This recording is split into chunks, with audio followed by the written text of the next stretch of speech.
নমস্কার, কেমন আছেন সবাই? সকালবেলা স্নান করে রেডি হয়ে আগেই বসিয়ে দিয়েছিলাম আলুর দম, কারণ বাড়িতে আজকে কার্তিক পুজো আছে।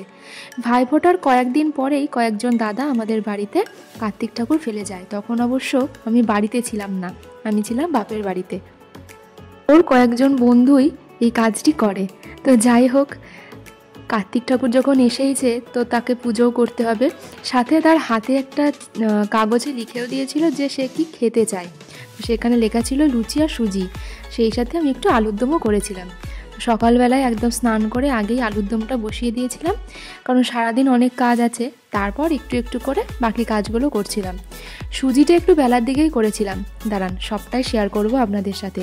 আগে আলুর দমটা ভালো করে নিই।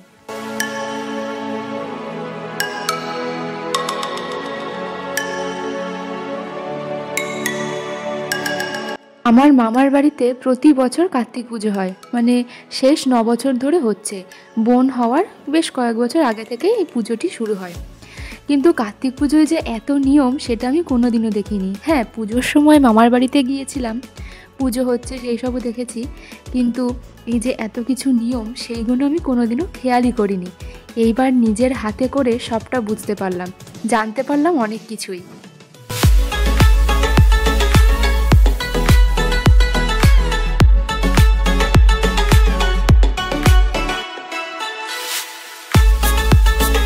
আমাদের পূর্বস্থলীতে কার্তিক পুজো কিন্তু খুব ধুমধাম করে পালন করা হয়, সে তো আপনারা অনেকেই জানেন। আজ আমাদের বাড়ির কার্তিক পুজোয় ঠিক কী কী হলো, সারাদিন কি কি করলাম, সেই সব কিছুই আপনাদের সাথে এই ভিডিওতে শেয়ার করব।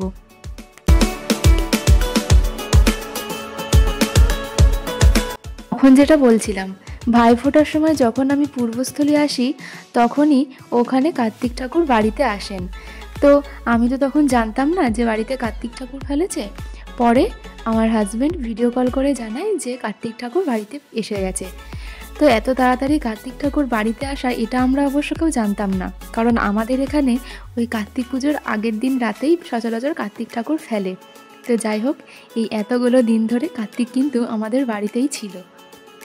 ওদিকে আলুর দম রান্না শেষ করে আমি এখন বসে পড়েছি আলপনা দিতে। আগে আলপনাটা ভালো করে দিয়ে নিই। আগে সুজি করার কথা ছিল, কিন্তু দোকান খোলেনি, তাই দুধটাও আনা হয়নি। সেই কারণে আগে আলপনাটা দিয়ে নিয়ে তারপরে সুজিটা করব। এই যে আলপনা দেওয়া মোটামুটি হয়ে গেছে। একদম সিম্পল ডিজাইনের মধ্যে এঁকেছিলাম। কেমন হয়েছে সেটা কিন্তু অবশ্যই কমেন্ট করে জানাবেন। কিছুটা ডিজাইন গুগল থেকেও আমি নিয়েছিলাম, আর কিছুটা নিজস্ব। এই যে আলপনা দেওয়ার পর কার্তিকের জিনিসগুলো ভালো করে গুছিয়ে নিয়েছিলাম। কার্তিকের সব জিনিস গোছাতে গোছাতে চলে এসেছিল দুধ, তাই আগে সুজিটা করে নিয়েছিলাম, কারণ হাতে এখনও বেশ কিছুটা সময় ছিল। কিন্তু থাকলে কি হবে, আমার রেডি হতেই বেশ অনেকটা সময় লেগে যায়, কারণ ঠিকঠাকভাবে শাড়ি পরাটা এখনও অভ্যেস হয়ে ওঠেনি। আসলে বিয়ের আগে সবসময় মাই তো শাড়িটা পরিয়ে দিত, সেই কারণে এখন শাড়ি পরতে খুব সমস্যা হয়। যদিও কিছুটা অভ্যাস হয়েছে, তবুও একটু সমস্যা এখনও হয়। যাই হোক, চলুন, কথা বলতে বলতে এদিকে সুজিটাও হয়ে গেছে। এবার কিছুটা জোগাড় করে নিয়ে তারপরে যাব আমি রেডি হতে। এদিকে মা আমাকে একটু একটু করে বলে দিচ্ছিল যে কোথায় কি হবে।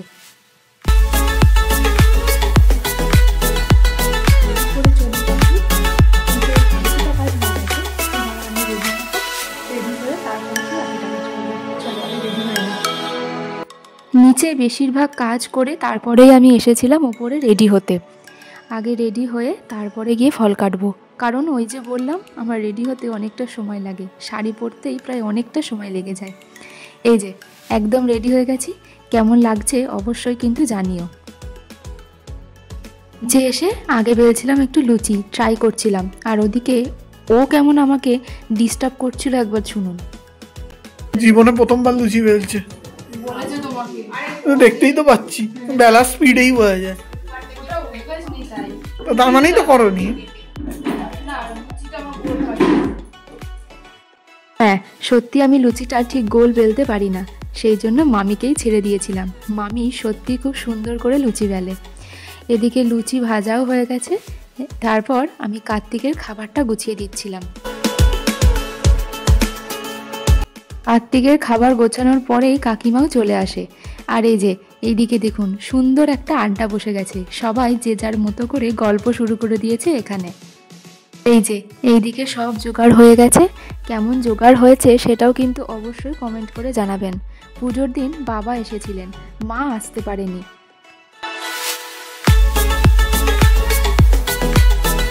পুজোর জোগাড় শেষ হওয়ার কিছুক্ষণ পরেই ঠাকুরমশাই চলে আসেন। ঠাকুরমশাই বলেছিলেন 5টার সময় আসবেন, ঠিক 5টাতেই তিনি এসেছিলেন। তারপরে শুরু হয়ে যায় আমাদের পুজো। চলুন সবটাই শেয়ার করব আপনাদের সাথে। ঠাকুরমশাই এসেই আগে কার্তিককে পৈতেটা পরিয়ে দিয়ে তারপরে বসে পড়েছিলেন পুজোয়।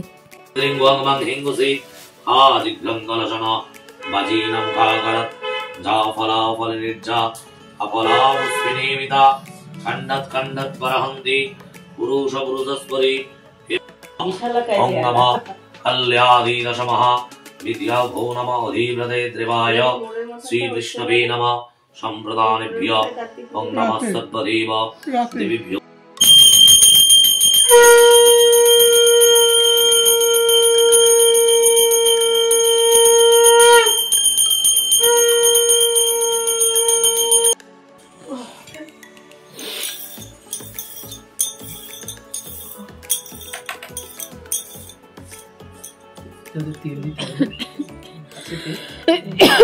কি জানি আচ্ছা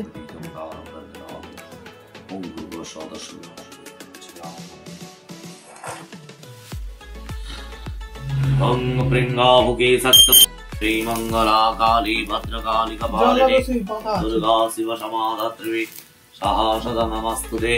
এদিকে সর্বত্র কথা আছে তো না কোথা দাও মানে রান্না ওম কাঙ্কার্তিকেয়ায় ওম কাঙ্কার্তিকেয়ায় স্বাহা ওম কাঙ্কার্তিকেয়ায় ওম কাঙ্কার্তিকেয়ায় স্বাহা ওম কাঙ্কার্তিকেয়ায় ওম ত্রম্বকং যজামহে সুগন্ধিং পুষ্টিবা स्वाहा ओम नमो सर्वबाधाविने मुक्त्वा नरनन्योस्तन्वित मूर्छमत्र ओम भविष्यति न संशय स्वाहा। बोल रे যাওয়ার পর এখন সবাইকে একটু করে মিষ্টি খাইয়ে দিচ্ছিলেন মা। তারপরে সব বাড়িতে আস্তে আস্তে করে লোকজন আসতে শুরু করে, যে যার মতো করে শুরু হয় গল্প করা।